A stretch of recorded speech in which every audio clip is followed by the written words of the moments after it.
ప్రభునందు ప్రియమైన దేవుని బిడ్డలారా, దేవుని సంఘమా, దేవుని మహాకృపలో, దేవుని దయలో ఈ రీతిగా మరి ఒకసారి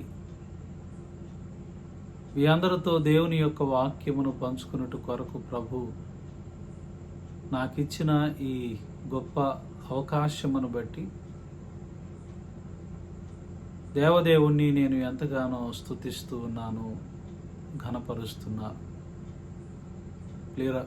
ప్రియులారా, మీరందరూ కూడా ఈ వాక్యములు వింటూ ఆత్మీయంగా బలపడుతున్నారని నేను నమ్ముతున్నాను, విశ్వసిస్తున్నాను. ఈరోజు ఆరాధనను ప్రార్థనతో ప్రారంభించుకుందాం. అందరూ ప్రార్థనలో ఏకీభించండి. ప్రేమ కలిగిన తండ్రి, ఘనమైన దేవ, నీకు వందనాలు నాయనా. మరి ఒకసారి నీ బిడ్డలతో నీ విలువైన వాక్కులు పంచుకున్నట్టు కొరకు నీవిచ్చిన ఈ శ్రేష్టమైన సమయమును బట్టి వందనాలు తెలియజేస్తున్నా. ప్రత్యేకంగా ఈ రోజున నీ బిడ్డలతో మీరు ఏ విధమైనటువంటి వాక్యమును విత్తాలనుకుంటున్నారో నీ ఆత్మ ద్వారా బయలుపరిచి బిడ్డలతో మీరు మాట్లాడి బిడ్డల జీవితాలను ఆత్మీయంగా బలపడటానికి కావలసిన కృపను అనుగ్రహింపు చేయమని, మా నోటిని బోరగా చేసుకుని నీ బిడ్డలతో మీరే మాట్లాడమని యేసు నామమున అడిగి వేడుకొని ప్రార్థన చేస్తున్నాం పరమ తండ్రి, ఆమెన్. ప్రియులారా, ఈరోజు వాక్య ధ్యానంలోనికి వెళ్ళబోతూ మనందరం కూడా కలిసి ఒక చక్కని కీర్తన పాడుకుందాం. ఆంధ్ర క్రైస్తవ కీర్తన పుస్తకాలలో నుండి 444వ పాటను పాడుకుందాం. జ్యోతిగా మము చేయుమో దేవా, ఈ లోకమున నీ ఖ్యాతి నిలుపగా చేయుమో దేవా అను పాటను పాడుకుంటూ ప్రభువుని మహిమపరుచుకుందాం. జ్యోతిగా మము చేయుమో దేవా, ఈ లోకమున నీ ఖ్యాతి నిలుపగా చేయుమో దేవా. జ్యోతిగా మము చేసి మాలో క్రీస్తు మార్గము బయలుబరచి, నీతి ప్రేమలతోడ హృదయము నింపి మము నడిపింపుమయ్యా. జ్యోతిగా మము చేయుమో దేవా, ఈ లోకమున నీ ఖ్యాతి నిలుపగ చేయుమో దేవా. మా కుటుంబములోన నీ వెలుగు ప్రసరించునట్లుగా నాదు బ్రతుకును శుద్ధి చేయుమయ్యా. మా కుటుంబములోని వారలు మానకను నీ వెలుగు చూపగా, మమ్ము నీ మార్గంబునందున మనుప పరిశుద్ధాత్మ నిడుమా. జ్యోతిగా మము చేయుమో దేవా, ఈ లోకమున నీ ఖ్యాతి నిలుపగ చేయుమో దేవా. సంఘమున నీ కీర్తి కనబడగా, పరిశుద్ధ సహవాసంబులో నను వృద్ధి చేయుమయా. భంగపరచెడి కక్షలన్నిటి, బాధపరచెడి శక్తులన్నిటి పారదోలగ శక్తి నిడి నీ భక్తి కాంతిని చూపినాలు. జ్యోతిగా మము చేయుమో దేవా, ఈ లోకమున నీ ఖ్యాతి నిలుపగ చేయుమో దేవా. నిన్ను తెలియని ఆత్మలెన్నెన్నో మా చుట్టూ ఉన్నవి నీ కొరకు కనిపెట్టుచున్నవయ్యా. అన్ని వేళల నీ సువార్తను అందరికి ప్రకటింప మనసున, ఆశ విడి నీ వార్త వెలుగును అన్ని దిశలకు జాటునట్లుగా జ్యోతిగా మము చేయుమో దేవా. ఈ లోకమున నీ ఖ్యాతి నిలుపగ చేయుమో దేవా. మన తండ్రి అయిన దేవుని నుండి కుమారుడైన యేసుక్రీస్తు నుండి కృపయు సమాధానములు మీకు కలుగునుగాక. ఆమేన్. ప్రభునందు ప్రియమైన దేవుని బిడ్డలారా, మన ప్రభువును మన రక్షకుడును మన విమోచకుడునైన క్రీస్తు యేసు శ్రేష్టమైన నామంలో ఆరోహణము తరువాతి ఆదివారమున దేవుని వాక్యమును వినుటకు మీ అందరికీ స్వాగతాన్ని పలుకుతున్నాను. ప్రత్యేకంగా ఈ వారము మనము ధ్యానించుకునే వాక్య అంశములు, వాక్య పాఠాలు 1 పేతురు పత్రిక 4వ అధ్యాయము 7 నుండి 11 వచనాల వరకును, సువార్త పాఠ్యభాగముగా యోహాను సువార్త 15వ అధ్యాయము 26 నుండి చదువుకుంటూ 16వ అధ్యాయము 1 వచనం నుండి 4 వచనాల వరకు ఈరోజు మనకు ధ్యాన వాక్య భాగములుగా ఇవ్వబడినటువంటి విషయం గమనించవలసిందిగా కోరుచున్నాను. ప్రత్యేకంగా ఈరోజు మనము ధ్యానించుకునే వాక్యాంశము దేవుని కొరకు ఒక మంచి సాక్షి జీవితాన్ని జీవిస్తూ మన సాక్ష్యమును కోల్పోకుండగా అనేక మందిని దేవుని యొక్క సంఘములోనికి నడిపించటానికి కావలసిన క్రైస్తవుల యొక్క విధులు, క్రైస్తవుని యొక్క పనులు, క్రైస్తవుడు ఎలా జీవించాలి అనే విషయాలు ఈ రోజున నేను మీతో పంచుకోవటానికి ఆశపడుతూ ఉన్నాను. దేవుడు ఇచ్చిన జ్ఞానము చొప్పున అనేకమైన విషయాలు ఈ రోజున దేవుని కృపలో ప్రభు మీతో మాట్లాడాలని ఇష్టపడుతున్నాడు. కనుక అందరూ జాగ్రత్తగా దేవుని వాక్యాన్ని ఆలకించవలసిందిగా కోరుచున్నాను. ఈరోజు మనకు ఆరోహణము తరువాతి ఆదివారమున ఇవ్వబడిన సంగ్రహ ప్రార్థన చాలా ప్రాముఖ్యమైనటువంటిది. అక్కడ వ్రాయబడినటువంటి 2 ప్రాముఖ్యమైన విషయాలు నేను మీతో పంచుకోవాలని ఆశపడుతున్నాను. మా హృదయముల యందు ఎల్లప్పుడూ నీ ఎడల భక్తియుక్తమైన కోరికలు కలిగించుచు ప్రభావముతో కూడిన నీకు మేము పవిత్రమైన సేవ చేయనట్లు కృప దయచేయుము అని ప్రార్థన చేస్తున్నాడు. ప్రభావముతో కూడిన నీకు మేము పవిత్రమైనటువంటి సేవ చేయునట్లు కృప దయచేయి ప్రభువా అని భక్తుడు ఇక్కడ ప్రార్థిస్తున్న విషయము. దానికి ముందు మా హృదయముల యందు ఎల్లప్పుడూ నీ ఎడల భక్తియుక్తమైనటువంటి కోరికలు కలిగించుము.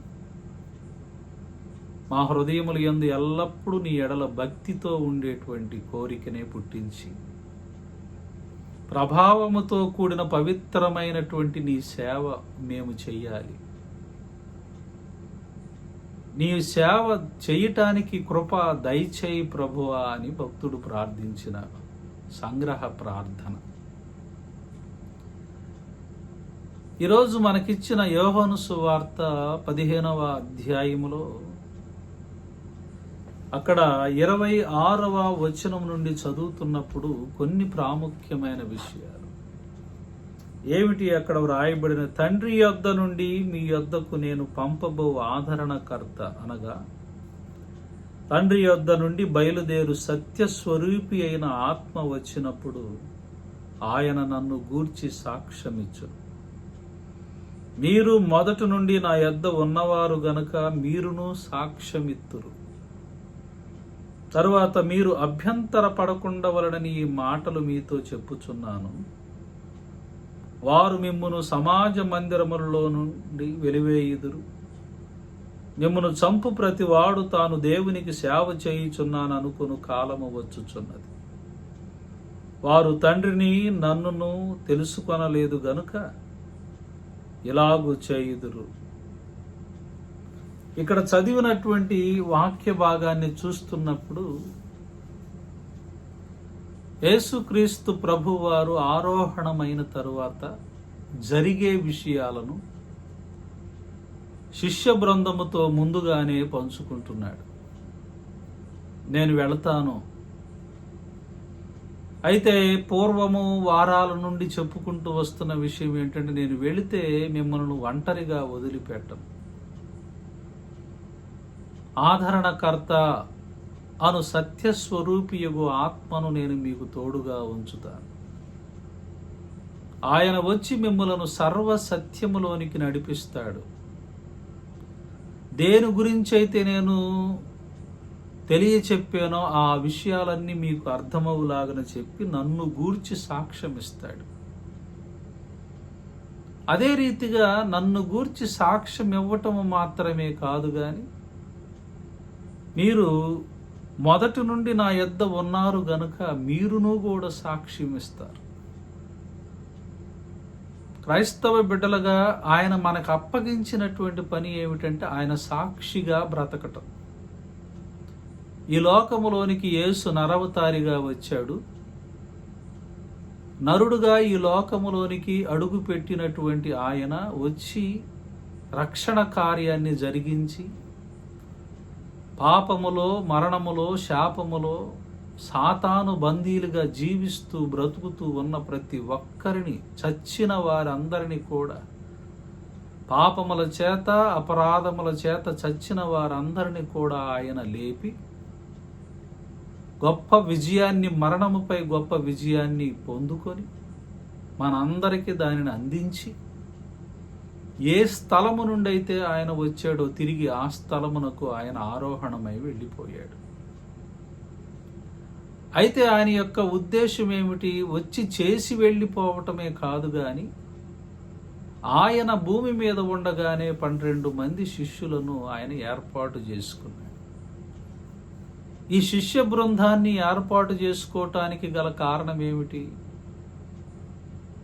ఏదో ఆయనతో పాటు తిప్పుకోవాలి, భూమి మీద ఉండగా 33.5 సంవత్సరాల యేసయ్య జీవితంలో భూమి మీద ఉండగా ఆయనతో పాటు ఆ 3.5 సంవత్సరాలు కాలక్షేపంగా తిప్పుకోవాలి అనే ఉద్దేశముతో వారిని ఏర్పాటు చేసుకోవాలి. వారు ఈ సర్వలోకములోనికి వెళ్ళి ఆయన గురించి సాక్షిగా జీవించాలి. ఆయన గురించి సాక్షిగా జీవించటం అంటే ఆయనను పోలి నడుచుకోవాలి. అర్థం చేసుకోవాలి. ఈరోజు వాక్యములో ప్రారంభ ప్రార్థనలో, సంగ్రహ ప్రార్థనలో నేను మీకు చదివినిపించిన విషయం అదే. మొట్టమొదటిగా నీ యంత్రాల మాకు భయభక్తులు ఉండాలి. రెండవ విషయం ఏంటి? ప్రభావముతో కూడిన నీకు మేము పవిత్రమైనటువంటి సేవ చేయనట్లు కృప దయచేయి. ఏ సేవ? పవిత్రమైనటువంటి సేవ, ప్రభావముతో కూడినటువంటి దేవుని యొక్క సేవ ఈ సర్వ భూప్రపంచం అంతటికి కూడా వారు ప్రకటించేటువంటి వారుగా ఉండుట కొరకు వారిని నా గురించి కూడా మొదటి నుండి మీరు నాతో ఉన్నారు గనక మీరును సాక్ష్యం ఇవ్వాలి. ఆయన గురించి సాక్ష్యం ఇచ్చేటువంటి వ్యక్తులముగా మనందరము ఉండాలి.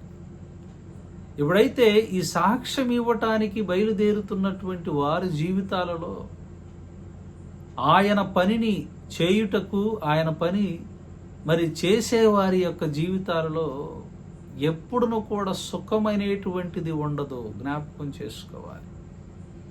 ఈ రోజున అనేక కష్టాలు, అనేక నష్టాలు, అనేక బాధలు, ఆర్థికంగా, శారీరకంగా, మానసికంగా, ఎప్పుడు చూసిన సేవకుల యొక్క జీవితాలలో దేవుని సేవకులు కదా మీకు తృప్తి లేకుండా ఉండటం ఏమిటి అని అంటారేమో కానీ వాస్తవానికి చెప్పాలి అని అంటే ఆయన కొరకు నిజమైనటువంటి రీతిలో సమర్పణ చేసుకున్న ఏ సేవకునికైనా సరే శ్రమలు అనేటువంటివి కంపల్సరిగా ఉంటవి. అందుకనే ఆ సాక్ష్య జీవితాన్ని జీవించేటప్పుడు ఎన్ని శ్రమలు మీ జీవితాల్లో కలుగుతున్నా మనం ఎప్పుడు ఎలా ఉండాలి అని అంటే దానిని నిలబెట్టుకునే వారముగా, అది సంఘములో, కుటుంబములో, మరి అలాగనే ఎన్నో తెలియనటువంటి ఆత్మల మధ్యకు మనం వెళుతూ ఉంటాము కనుక దేవుణ్ణి ఎరగనటువంటి ఆత్మల మధ్యకు వెళతాము, సంఘముల మధ్యకు వెళతాము, కుటుంబంలో కూడా ఉంటాము.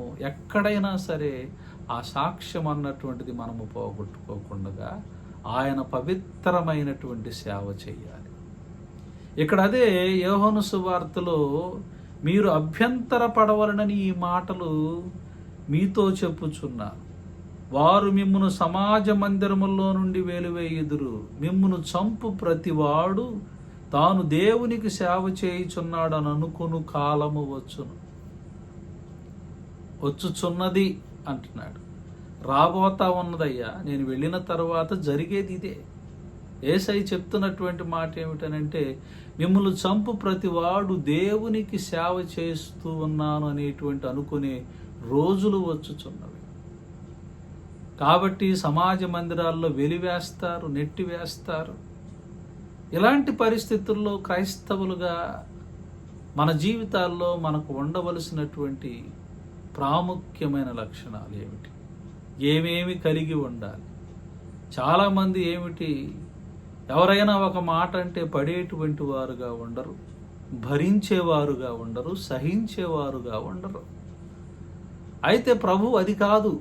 ప్రభు బిడ్డలుగా ఆయన సాక్షిగా జీవించాలనుకున్నప్పుడు, జ్యోతిగా జీవించాలనుకుంటున్నప్పుడు, ఆయన బిడ్డలుగా జీవించాలని కోరుకుంటూ ఉన్నప్పుడు మన జీవితాల్లో మన దగ్గర నుంచి కనపడవలసినటువంటి విశిష్టత ఏమిటి, విషయం ఏమిటి అని ఆలోచన చేస్తే ఈ రోజున పేతురు దాని గురించి మనతో అనేకమైనటువంటి విషయాలు మాట్లాడుతూ ఉన్నాడు. దేవుని బిడ్డలారా, ఎంత కష్టకాలం అన్నటువంటిది మనకు వచ్చినా మనము దేవుని యొక్క సాక్షులుగా బ్రతకాలి. ఆ రోజున స్టెఫన్ని తీసుకున్నప్పుడు యవనస్తుడైనటువంటి స్టెఫన్ని రాళ్లతో కొట్టి చంపివేశారు. అయితే ఆ స్టెఫను చెప్పినటువంటి మాట ఏమిటి? ఎలాగైతే యేసయ్య కల్వరి సిలువలో తండ్రి వీరేమి చేయుచున్నారో వీరు ఎరుగరు, వీరిని క్షమించుము అని చెప్పబడినట్లుగానే ఆ స్టెఫను కూడా ఏమిటి అని అంటే దేవుని కొరకు నిలబడినటువంటి ఒక గొప్ప సాధనముగా, ఈ పాపము వారి మీద మోపకు అన్నట్లుగా వారిని క్షమించినటువంటి విధానము మనం చూస్తాం. ఒకసారి ఆ వాక్యాన్ని నేను మీ కొరకు చదివి వినిపించాలని ఆశపడుతున్నాను. అపోస్తలుల కార్యముల గ్రంథము 7వ అధ్యాయము 60వ వచనాన్ని చదువుతున్నాను. అతడు మోకాళ్ళు, నీ ప్రభువా వారి మీద ఈ పాపము మోపకమని గొప్ప శబ్దముతో పలికెను. ఈ మాట పలికి నిద్రించెను అని చూస్తాం. ఇక్కడ స్టెఫన్ని కొట్టారు, చంపివేశారు. కానీ అతను వెళుతూ చూపించినటువంటిది ఏమిటి అని అంటే దేవుని యొక్క మనసును చూపించాడు. దేవుని యొక్క ప్రేమను చూపించినటువంటి విధానం అక్కడ మనకు కనపడుతుంది. కనుక ఈ రోజున క్రైస్తవ బిడ్డలుగా ఉన్నటువంటి వారి జీవితాల్లో ఈ సిలువను మోస్తూ ముందుకు సాగుతున్నప్పుడు ఎన్నో శ్రమలు మన జీవితాల్లో వస్తాయి. వాళ్ళు చంపుతూ దేవునికి సేవ చేస్తున్నామనేటువంటి దినాలు వస్తాయి. వాళ్ళు సమాజ మందిరాల్లో నుంచి ఈడ్చుకుపోతారు. కారణం ఏమిటి అని అంటే వారికి దేవుని యొక్క ప్రేమ, తండ్రి గురించి, యేసుని గురించి వారికి తెలియదు గనుకనే వారు అలా చేస్తారు. అలాంటి పరిస్థితుల్లో మన జీవితాల్లో మనకు ఉండవలసింది ఏమిటనంటే నీ సాక్ష్యమును, మొట్టమొదటిగా నీ సాక్ష్యమును నువ్వు కోల్పోవద్దు. దేవుని కొరకు నీ సమర్పణను నువ్వు కోల్పోవద్దు. దేవుని బిడ్డగా నీవు జీవించాలి. రెండవ విషయాన్ని ఈ రోజున నేను మీతో పంచుకోవటానికి ఆశపడుతున్న విషయం ఏమిటి అని అంటే, ఈరోజు మనకిచ్చినటువంటి పేతురు పత్రిక 4వ అధ్యాయము, మొదటి పేతురు పత్రిక 4వ అధ్యాయము 7వ వాక్యమును చదువుకుందాం. అయితే అన్నిటి అంతము సమీపమై ఉన్నది గనుక మీరు స్వస్థ బుద్ధి గలవారై ప్రార్థనలు చేయుటయందు మెలకువగా ఉండుడి అంటాడు. ప్రార్థనలు చేయుటకు మెలకువగా ఉండుడి.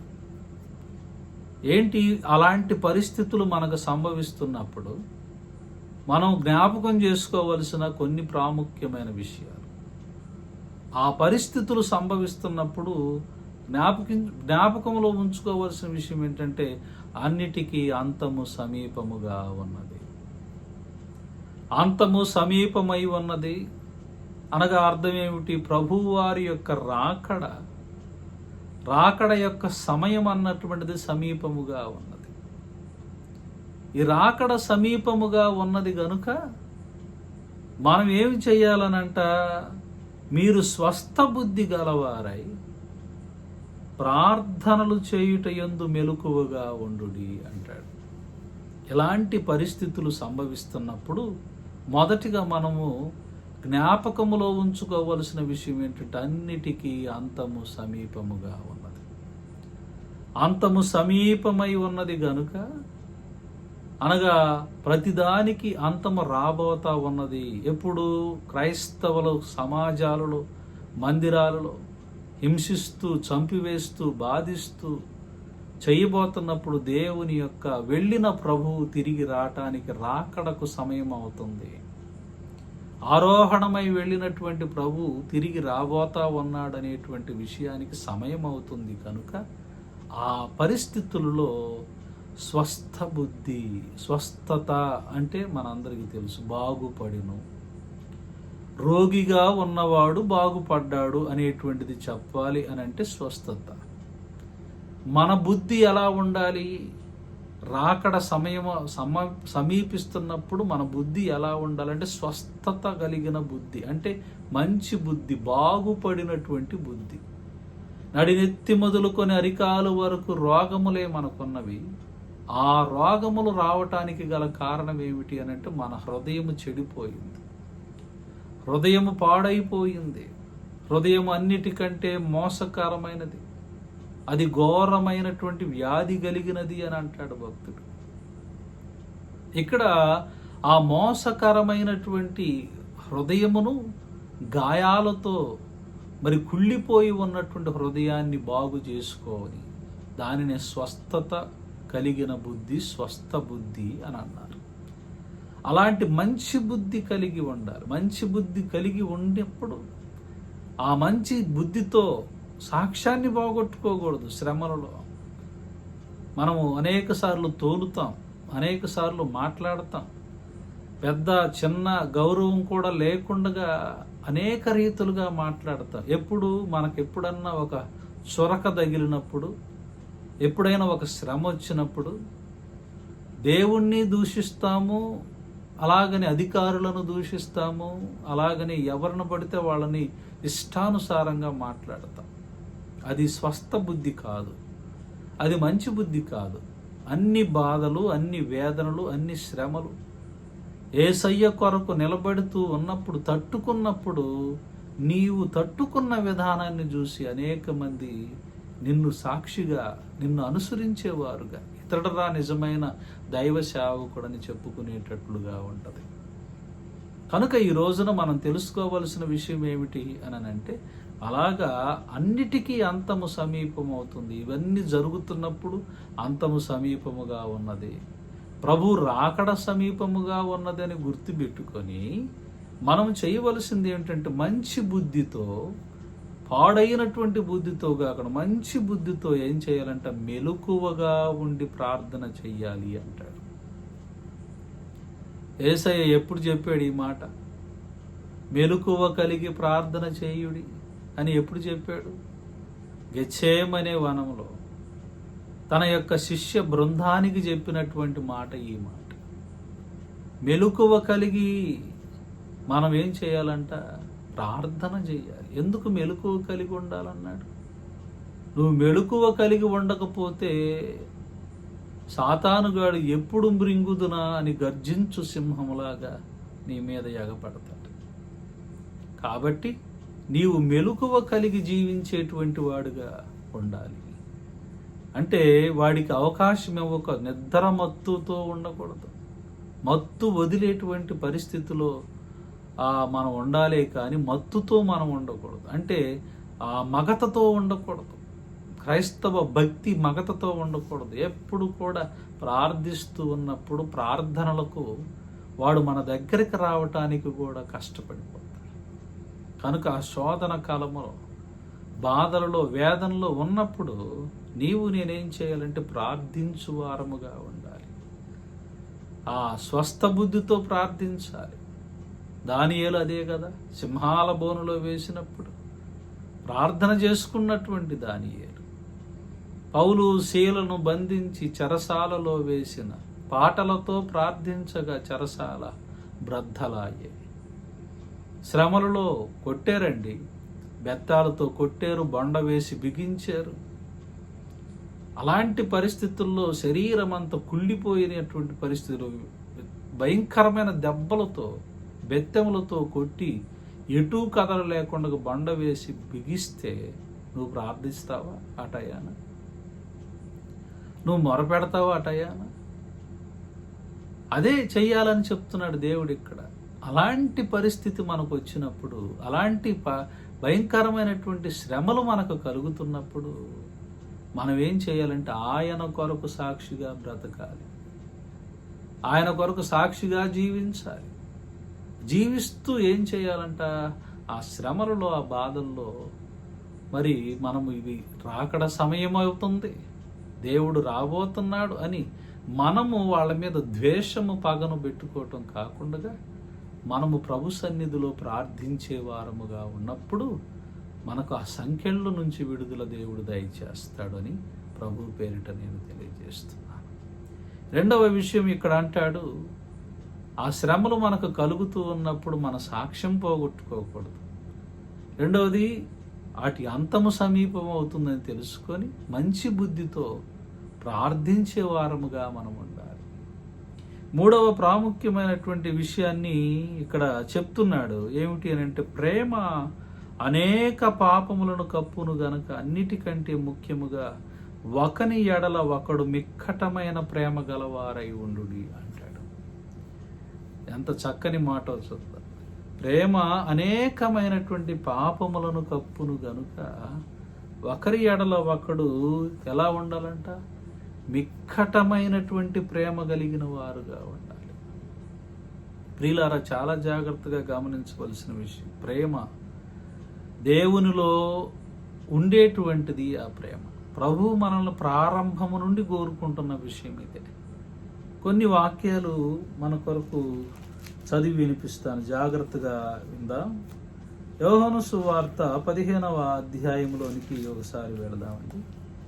యోహాను సువార్త 15వ అధ్యాయము మనం చదువుతున్నప్పుడు 12వ వచనాన్ని చదువుతుంటే ఈ రీతిగా వ్రాయబడి ఉన్నది. ఒకసారి చదువుతున్నాను, జాగ్రత్తగా వినండి. నేను మిమ్మును ప్రేమించిన ప్రకారము మీరు ఒకరిని ఒకడు ప్రేమింపవలననుటయే నా ఆజ్ఞ. దేవుడు ఇక్కడ చెప్పినటువంటి ఒక మాట ఏమిటి అని అంటే, నేను మిమ్మును ప్రేమించిన ప్రకారము మీరు ఒకరిని ఒకరు ప్రేమింపవలనన్నది నా ఆజ్ఞ. దేవాతి దేవుడు ధర్మశాస్త్రములో మనకు 10 ఆజ్ఞలు అన్నటువంటి ఇవ్వటము జరిగింది. యేసుక్రీస్తు ప్రభువు వారు భూలోకములోనికి అడుగు పెట్టిన తర్వాత ఆయన బహిరంగ పరిచర్య చేస్తూ బోధిస్తున్నప్పుడు ఆ ఆజ్ఞలన్నిటిని కూడా 2 ఆజ్ఞలుగా మార్చాడు. ఒకటి ఏమిటి అనంటే, దేవుణ్ణి ప్రేమించటం, పూర్ణ మనస్సుతో, పూర్ణ హృదయముతో, పూర్ణ ఆత్మతో దేవుణ్ణి ప్రేమించటం. రెండవ విషయం ఏమిటి అని మనం ఆలోచన చేస్తే, నిన్ను వలే నీ పొరుగు వారిని ప్రేమించటం.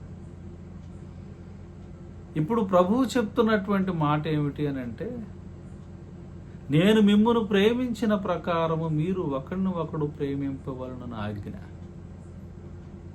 ఇది నేను ఇస్తున్నటువంటి ఆజ్ఞ. తరువాత ఇక్కడ మనం చూస్తున్నప్పుడు మనం గమనించవలసినటువంటి విషయం ఏమిటి, అక్కడే యోహాను సువార్తలో 13వ అధ్యాయము 34వ వచనాన్ని చదువుతున్నప్పుడు ఇంకొక మాటను రాస్తా ఉన్నాడు. మీరు ఒకరిని ఒకరు ప్రేమింపవలనని మీకు క్రొత్త ఆజ్ఞ ఇచ్చుచున్నాను. నేను మిమ్మును ప్రేమించినట్టే మీరును ఒకరిని ఒకరు ప్రేమింపవలను. మీరు ఒకని ఎడల ఒకడు ప్రేమ గలవారైన ఎడల దీనిని బట్టి మీరు నా శిష్యులని అందురు అని తెలుసుకో. ప్రేమించితే ఏమవుతుందంట? ఆయన శిష్యులుగా ఉంటాం. కష్టకాలములో, శ్రమకాలములో, వేదనకరమైన పరిస్థితులు సంభవించినప్పుడు ప్రార్థించాలి. ప్రార్థించటం మాత్రమే కాకుండా ప్రేమ అనేక పాపములను కప్పిద్ది. పాపములను కప్పేటువంటి ప్రేమ మనకు కావాలి. అది కావాలి అని అంటే నీ వ్యక్తిత్వాన్ని బట్టి అయితే, నా వ్యక్తిత్వాన్ని బట్టి అయితే అస్సలు క్షమించం. మనకున్న బుద్ధి ఏమిటి అని అంటే, ఒకడు ఎవడైనా కీడు చేస్తే ఆ కీడుకి కీడు చేయటమే. ఒకడెవడన్నా హింస పెడితే ఆ హింసకు హింస చేయటమే. ఈ రోజులు ఇంకా దారుణంగా ఉన్నాయి. ఈ రోజుల్లో ఉన్న దారుణాలు ఏమిటంటే, కీడు చెయ్యకపోయినా కీడు చెయ్యాలి, నిన్ను బాధించకపోయినా వాడిని బాధించాలి. అలాంటి పరిస్థితులు ప్రజెంట్ డేస్లో ఉన్నాయి. ప్రేమించే గుణము తక్కువైపోయింది.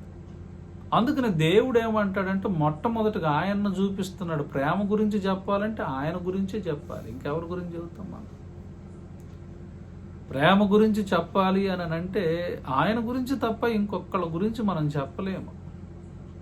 ఎందుకంటే ప్రేమకు సంపూర్ణమైనటువంటి నిర్వచనం ఆయన. ప్రేమ అనేటువంటి పదాన్ని చూపించాలంటే ఆయనే ప్రేమ. ఇప్పుడైతే ఆయన ఏం చేశాడు? నేను శత్రువునై ఉండంగా నీవు నాపై నెనరు చూపి దానమిచ్చితివి నా కొరకు, దారుడవు నీ ప్రియపుత్రుని అని భక్తుడు పాడాడు కదా. నేను శత్రువునై ఉన్నప్పుడు నా కొరకు నీ ప్రియ కుమారుణ్ణి మరి పంపించి, ఆ ప్రియ కుమారుడు ప్రాణం అన్నటువంటిది పెట్టేటట్లుగా నీ కుమారుణ్ణి నా కొరకు ఇచ్చావయ్యా అని ఎంత చక్కని కీర్తనవు కదా అది. ఇప్పుడు మనం తెలుసుకోవాల్సిన విషయం ఏమిటి? నేను శత్రువుగా ఉండగా నన్ను ప్రేమించాడు. నేను శత్రువుగా, పాపిగా, ఆయనకు అసహ్యుడుగా ఉన్నప్పుడే నన్ను ప్రేమించాడు.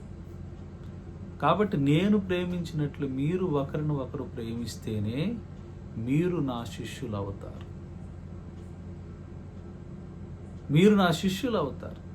కనుక ఈ రోజున మనకు కావలసినటువంటి విషయం ఏమిటి అని అంటే, ఆయన నిజమైన శిష్యుడు ఎవరు అనంటే ఆయన ప్రేమించినట్లుగానే మన తోటివారు, మన పగవారు, మనకు వ్యతిరేకముగా చేసిన ప్రతి పాపాన్ని క్షమించి వదిలివేసేవారు.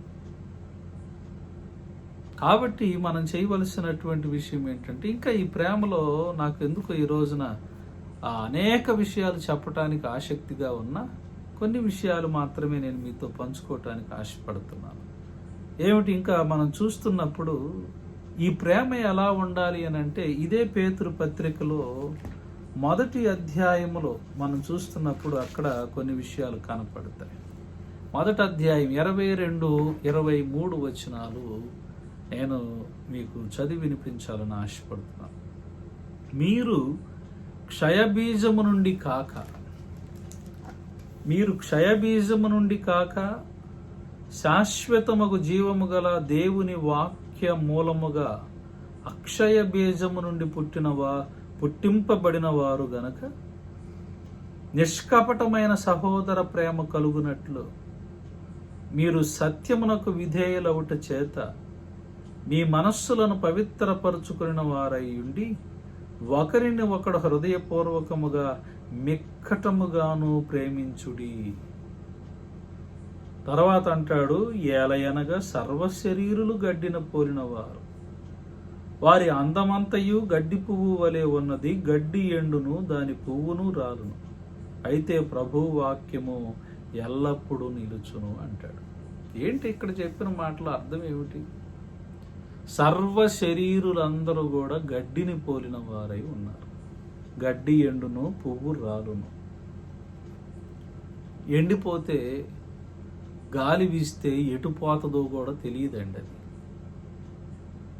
అంటే మన లైఫ్ స్టైల్ ఎలాంటిది అని అంటే గడ్డి లాంటిది. ఉన్నదే కొంత జీవితం.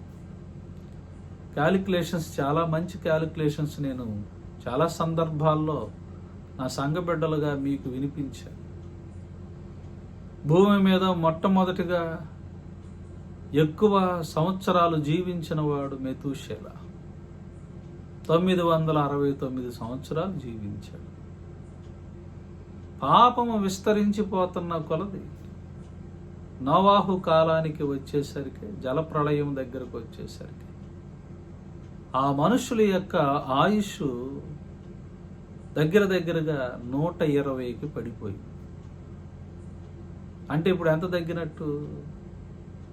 849 సంవత్సరాలు తగ్గిపోయింది. అంతవరకు బాగుంది. తర్వాత మోషే కాలానికి వచ్చేసరికి ఆయుష్ 70 సంవత్సరాలు, అధిక బలం ఉంటే 80 సంవత్సరాలు. మోషే నుండి దావీదు వరకు వచ్చేసరికి బెత్తెడంతా అని అన్నాడు దావీదు. ఏంటి? బెత్తెడంతగా చేసి ఉన్నా. లేకపోతే ఇంకా దావీదు చెప్పిన చాలా ప్రవచనాలు, ఒట్టి ఊపిరి వంటి వారు, అడుగు మాత్రమే ఉన్నది, మరణము అడుగు మాత్రమే ఉన్నది. అంటే ఇప్పుడు జీవితం ఎలాగైపోయింది? ఇదే పక్కన యాకోబు అంటాడు, అంతసేపు కనబడి కొంతలో మాయమైపోయి ఆవిరి వంటి. ఎంతకాలం బతుకుతావు నువ్వు? నేను ఎవరు శాశ్వతమైనటువంటి స్టాండర్డ్స్ కలిగి నేను స్టాంప్ వేసుకుని ఎంతకాలం బతుకుతానని చెప్పేవాడు ఎవరన్నా ఉన్నాడా? ఎవ్వరూ లేడు. ఎంతకాలం బతుకుతావో నీకు నాకు తెలియనటువంటి ఈ అల్పమైన ఈ జీవితంలో ఈ పగలు, ఈ ప్రతీకారాలు అవసరం? ఈ ద్వేషములు అవసరమా? ఆలోచన చేయండి. ఈ పగలు, ప్రతీకారాలు, కక్షలు, కార్పణ్యాలు అవసరమా? అవసరమే లేదు. మానవుని యొక్క జీవితము సంతోషంగా ముందుకు సాగించటం కొరకు సాధ్యమైనంత వరకు దేవుని యొక్క ప్రేమలో నడుచుకుంటూ, ఎందుకు ఇక్కడ ఏమంటున్నాడు? ఆ ప్రేమ ఎలా ఉండాలంట? పాపాలు క్షమించే ప్రేమ. ప్రేమ అనేక పాపములను కప్పును అన్నటువంటి పాయింట్ కాడే ఇది మాట్లాడుతున్నాను నేను. ఆ ప్రేమ ఎలా ఉండాలి? మీరు ఎలా పుట్టారో ముందు తెలుసుకోండి. క్షయబీజము నుండి కాదు, దేవుని వాక్యము మూలముగా, జీవము గల దేవుని వాక్యము మూలముగా, అక్షయ బీజము నుండి. ఇంకో మాట ఏంటంటే శాశ్వతమగు జీవము గల దేవుని వాక్యం అంటాడు. ఏది శాశ్వతం? నీ జీవితం, నా జీవితం కాదు శాశ్వతం. దేవుని వాక్యము శాశ్వతం. అది ఎలాంటిది అంటే జీవము కలిగింది. ఆ వాక్యము మూలముగా అక్షయ బీజముగా పుట్టినటువంటి మనము నిష్కపటమైనటువంటి సహోదర ప్రేమతో ఉండాలి. ఇంకా తర్వాత కింద మాటలు ఏమిటంట? మీరు సత్యమునకు విధేయులగునట్లు. అంటే సత్యం అనగా ఏమిటి? వాక్యము. వాక్యానికి విధేయులగునట్లు. ఇంకా చెప్తున్నటువంటి మాట, మీ మనస్సులను పవిత్రపరుచుకుని వారై ఉండి ఒకరిని ఒకడు హృదయపూర్వకముగాను మిక్కటముగా ప్రేమించండి. ప్రియులారా, చెప్పటము చాలా ఈజీ అనుకుంటాం మనం కదా. వాస్తవానికి మనం అనుసరించవలసిన మార్గం ఇది, పాటించవలసిన మార్గం ఇది. చేస్తున్నామా? మన జీవితం చాలా అల్పమైందండి. ఇంకా ఒక మాట, చక్కని మాట నేను మీ కొరకు వినిపించాలని ఆశపడతా ఉన్నాను. దేవుని బిడ్డలారా, చాలా జాగ్రత్తగా మనం ఇక్కడ తెలుసుకుందాం. తరువాత 1 యోహాను పత్రికలో 3వ అధ్యాయము ఒకసారి తీద్దాం. 1 యోహాను పత్రిక 3వ అధ్యాయము 18వ వచనంలో నాకు చాలా ఆసక్తికరమైన వాక్యము కనపడింది. చిన్న పిల్లలారా, మాటతోనూ నాలుకతో కాక క్రియతోనూ సత్యముతోనూ ప్రేమించండి. ఇప్పుడేంటి, మాటలు చెబుతారు, చాలా మాటలు చెబుతారు. అసలు ఎంత ప్రేమ వలకబోసేటువంటి మాటలు చెబుతూ ఉంటామో కదా మనం. మాటలు వద్దు, మాటలతోనూ అలాగని ఇంకా ఏంటంటే నాలుకతోనూ గాక సత్యముతో క్రియతో ప్రేమించాలంట. క్రియలలో కనపడాలి ఆ ప్రేమ. కనుక ఈ రోజున క్రైస్తవ బిడ్డలుగా అలాంటి ప్రేమ కలిగి, దేవుడు నన్ను పాపిగా ఉన్నప్పుడు ప్రేమించిన ఆ ప్రేమ కలిగి, శాశ్వతమగు జీవము గల వాక్యమనే అక్షయ బీజము నుండి పుట్టినటువంటి వారముగా గుర్తెరిగి నిష్కపటమైన మిక్కటమైన ప్రేమ చూపిస్తూ, క్రియారూపకమైనటువంటి ప్రేమ చూపిస్తూ మనం ఏం చేయాలనంటే మన సహోదరులను ప్రేమించి వారి పాపములను మన్నించే వారముగా మనం ఉండాలి. అర్థమవుతుందండి? అందుకని ఇక్కడ అంటున్నాడు ఏమిటంటే, ఆయన చెప్తున్నటువంటి మాట, పాపములను కప్పును గనక అన్నిటికంటే ముఖ్యముగా ఒకని ఎడల ఒకడు మిక్కటమైన ప్రేమ గలవారై ఉండాలి. ఆ ప్రేమ కలిగి ఉండాలి. ఆయన వెళుతూ వెళుతూ మనకు అప్పగించినటువంటి విషయం అదే. ఆ ఆత్మ ద్వారా మనం సాక్షులుగా జీవించాలనుకున్నప్పుడు, జీవిస్తున్నప్పుడు శ్రమలు ఓర్చుకోవాలి, సాక్ష్యాన్ని పోగొట్టుకోకూడదు. ఆ శ్రమల్లో ప్రభువుని స్తుతించే వారముగా ఉండాలి, మెలకువగలిగి ప్రార్థన చేసే వారముగా ఉండాలి, ప్రేమ కలిగి ఉండాలి, ప్రేమించే వారముగా ఉండాలి, మిక్కటమైన ప్రేమతో ఉండాలి. తరువాత 4వ ప్రాముఖ్యమైన విషయం ఏమిటంటే 9వ వచనంలో అంటాడు, సణుగు కొనకుండా ఒకనికొకడు ఆతిథ్యము చేయండి. సణుగుకుంటే అది సరి అయిన ఆతిథ్యము కాదు. ఆతిథ్యాన్ని గురించి చెప్పాలి అని అంటే అబ్రహాము జీవితంలో ఒక అమూల్యమైన సత్యాన్ని నేను మీ కొరకు చెప్పాలని ఆశపడ్డాను ఈ రోజున. అబ్రహాము జీవితంలో 75వ ఏట ఊరు అనే గ్రామములో, ప్రాంతములో నుండి అబ్రహాముని పిలుచుకున్నాడు. ఆయన ఊరే ఊరు, ఆయన ఊరు పేరే ఊరు. ఆ ప్రాంతములో నుండి అబ్రహాముని పిలిచినప్పుడు అతనికి ఉన్నటువంటి ప్రాముఖ్యమైనటువంటి విషయం ఏమిటి అని మనం ఆలోచన చేస్తే, ఒకే ఒక 75వ ఏట ఆయన్ని పిలుచుకున్నాడు. పిలిచినప్పుడు నేను నీ సంతానమును ఇసుక రేణువుల వలె చేస్తాను అని చెప్పాడు. ఆకాశ నక్షత్రాల్లా చేస్తాను. అబ్రహాముకి ఎప్పుడు కూడా అది అందన ద్రాక్షగానే ఉన్నది. 75 నుండి 85కి వచ్చాడు, 85 నుండి 95కి వచ్చాడు. ఇప్పుడు 20 సంవత్సరాలు దాటిపోయినాయి. 99వ ఏట అబ్రహాము ప్రవేశించాడు. ఎప్పుడైతే ఈ 99వ ఏట అబ్రహాము ప్రవేశించాడో ఆ సమయమున దేవుడు అబ్రహామును దర్శించాలని వచ్చాడు. రాగానే మమ్రే దగ్గర ఉన్నటువంటి సింధూర వనములోనికి అడుగు పెట్టగానే 18వ అధ్యాయం ఆది కాండములోనికి మనం వెళ్ళిపోతాం. ఆది కాండము 18వ అధ్యాయము ఒకసారి తీస్తే మనకు చక్కగా క్లియర్. సింధూర వనములో అబ్రహాము ఎండవేళ గుడారపు ద్వారమందు కూర్చొని ఉన్నప్పుడు యెహోవా అతనికి కనపడెను. వెంటనే అబ్రహాం చేసినటువంటి పని ఏమిటి? పరుగున ఆయన యొద్దకు వెళ్ళాడు, సాష్టాంగపడ్డాడు. అయ్యా, మీరు ఈరోజు ఎలాగైనానో సరే నా దగ్గరకు ఆతిథ్యం తీసుకోండి. కొంచెము నీళ్లు తెప్పిస్తాను, మీ ప్రాణమును బలపరుచుకోండి. ఆహారము తెస్తాను, కాళ్ళు కడుక్కోండి. ఆ కాళ్ళు కడుక్కొని నీళ్లు తెస్తాను, కాళ్ళు కడుక్కోండి. ఆహారం తెస్తాను, మీ ప్రాణమును బలపరుచుకోండి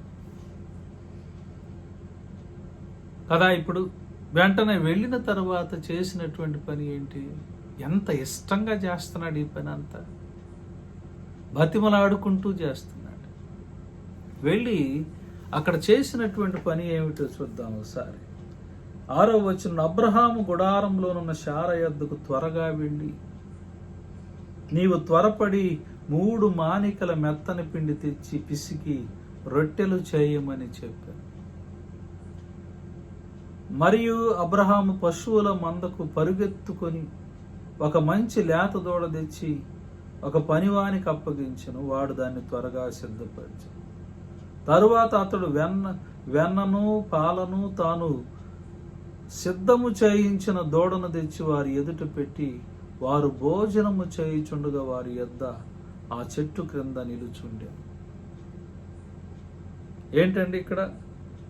గుడారములు శారా యొద్దకు వెళ్ళాడు, త్వరగా 3 మానికల మెత్తని పిండి తెచ్చి పిసికి రొట్టెలు చేయమని చెప్పాడు. రొట్టెలు. పశువుల మందకి వెళ్ళాడు, మంచి లేత దూడను తెచ్చి పనివారికి ఇచ్చి లేత దూడను సిద్ధం చేశాడు. వెన్నను పాలను తీసుకొచ్చాడు. వాళ్ళు చక్కగా భుజించారు. ఆతిథ్యము అనేటువంటిది ఇది. అయితే ఇప్పుడు నేనేం చెప్పాలనుకున్నాను తెలుసా? 24 సంవత్సరాలు ఎదురు చూస్తే అబ్రహాముకి అప్పుడు దాకా అందని ద్రాక్షగా ఉన్నటువంటి సంతాన భాగ్యము, గర్భఫల భాగ్యము ఏదైతే ఉన్నదో అది అప్పుడు బయలుపరచబడింది. ఎప్పుడైతే తండ్రి దేవదేవుడు కడుపు నిండా భోజనం అన్నటువంటిది చేశాడో, ఆ చేయబడినటువంటి భోజనమును బట్టి ఆయన వెళుతూ వెళుతూ ఒక మాట చెప్పాడు. ఏమిటో తెలుసా? 14వ వచనం, యెహోవాకు అసాధ్యమైనది ఏదన్నా ఉన్నదా? మీదటికి ఈ కాలమున నిర్ణయ కాలమందు నీ యొద్దకు తిరిగి వచ్చెదను. అప్పుడు శారా కుమారుడు కలుగునెను అనే మాట చూస్తాం. శారా కుమారుడు కలుగుతాడట. మీదటికి ఈ సంవత్సరానికి ఇదే టయానికి నేను నీ దగ్గరకు వస్తాను. అప్పుడు ఏం జరిగిద్దంట? శారాకు కుమారుడు కలుగుతాడు. ఆతిథ్యము అలా ఉండాలి. సణుగు కొనకుండా ఆతిథ్యం అన్నటువంటిది చేశాడు కనుకనే అబ్రహాము ఆశీర్వదించబడ్డాడు. ఈ రోజున మీరు ఎలా ఆతిథ్యం ఇస్తున్నారు? మీరు సణుగుకుంటూ గొణుగుకుంటూ ఆతిథ్యం ఇచ్చేటట్లయితే అసలు పిలవద్దు. ఎవరినైనా సరే పిలిచినప్పుడు సంతృప్తికరముగా ఆతిథ్యం అన్నటువంటిది ఇచ్చినప్పుడు మన కుటుంబాలకు గొప్ప ఆశీర్వాదం, గొప్ప దీవెన, దాచబడి ఉన్నటువంటి మేలును కూడా దేవుడు బయలుపరుస్తాడంటే ఎప్పుడట? మంచిగా ఆతిథ్యం ఇచ్చినప్పుడు. దేవుని సేవకులకైనా, దేవుని యొక్క ప్రియమైనటువంటి బిడ్డలుగా ఉన్న మేమైనా మీరైనా ప్రతి ఒక్కరికి ఆ మంచి మనస్తత్వంతో ఆతిథ్యం చేయాలి. అది చేయటం వలన గొప్ప ఆశీర్వాదాలు ప్రతి ఇంటి వారు పొందుకుంటారు. అందుకనే ప్రభువారు చెప్పాడు, ఆయన చెప్పినటువంటి సువార్తలలో 10వ అధ్యాయము మత్తయి సువార్త 10వ అధ్యాయం ఒకసారి మనం చూద్దాం. అక్కడ వ్రాయబడినటువంటి ఒక అమూల్యమైనటువంటి ఇంకొక వాక్యాన్ని కూడా నేను మీ కొరకు చదువుతాను. 10వ అధ్యాయము 40 నుండి 42 వచనాల వరకు ఈ రీతిగా వ్రాయబడి ఉన్నది. మిమ్మును చేర్చుకొనువాడు నన్ను చేర్చుకొనును, నన్ను చేర్చుకొనువాడు నన్ను పంపిన వారిని చేర్చుకొను. ప్రవక్త అని ప్రవక్తను చేర్చుకొనువాడు ప్రవక్త ఫలమును పొందును. నీతిమంతుడని నీతిమంతుడిని చేర్చుకునేవాడు నీతిమంతుని ఫలము పొందును. మరియు శిష్యుడని ఈ చిన్నవానిలో ఒకనికి గిన్నెడు చన్నీళ్లు మాత్రము త్రాగనిచ్చును వాడు తన ఫలము పోగొట్టుకొనడని నిశ్చయముగా మీతో చెప్పుచున్నాను అనెను.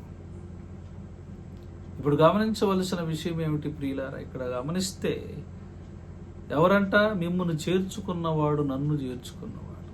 దేవుని యొక్క సేవకులుగా, దేవుని యొక్క ప్రియమైన బిడ్డలుగా, ఆయన నామం పేరిట వచ్చినటువంటి సరి అయినటువంటి వారిని చేర్చుకున్నప్పుడు అది దేవదేవునికే ఇచ్చిన ఆతిథ్యముగా ఉంటుంది.